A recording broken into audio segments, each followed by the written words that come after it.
artificial intelligence, unsupervised learning breakthrough. So, as you probably know, a lot of the gains in artificial intelligence have been in structured learning or supervised learning, where the labels are basically trained over many trials, so the AI learns, but that's not how the real world operates, and that's not how humans learn.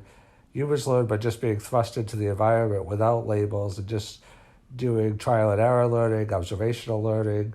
It's not clear all the mechanisms involved in human learning, but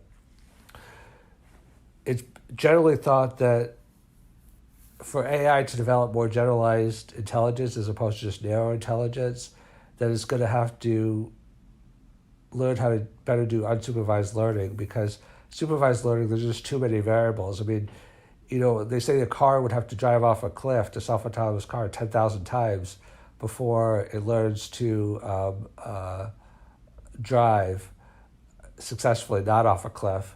And, a human being can learn how to drive in just like 15 minutes, so without accidents. So that's a huge difference. So I'm not an AI unsupervised or supervised learning expert per se in terms of the research, although my company does use AI in the work that we do.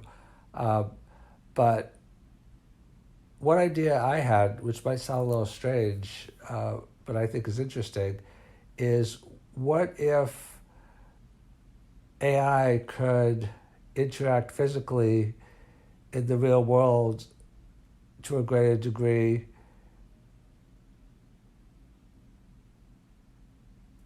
just like humans do. What do I mean by that? So robots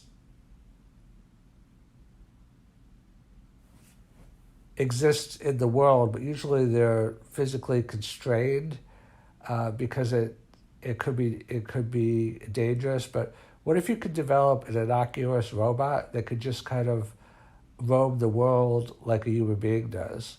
And obviously, there's some differences because how people are going to react to a human is different than how they would react to a robot.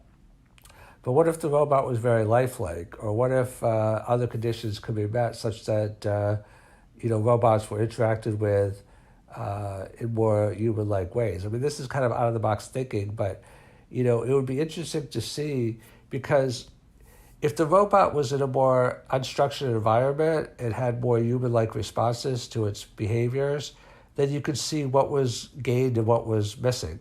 So, for example, you could see in what ways the robot actually learned like a human being, and you could see in what ways it didn't.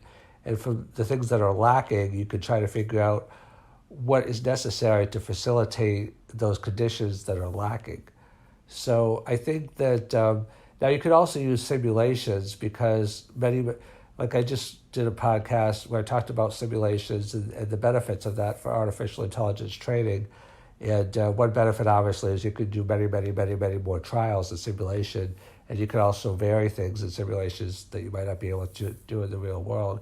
But it would be very interesting to place a human-like robot in the real world and have it learn physically from responses and observational learning, and see what is still missing and what is gained.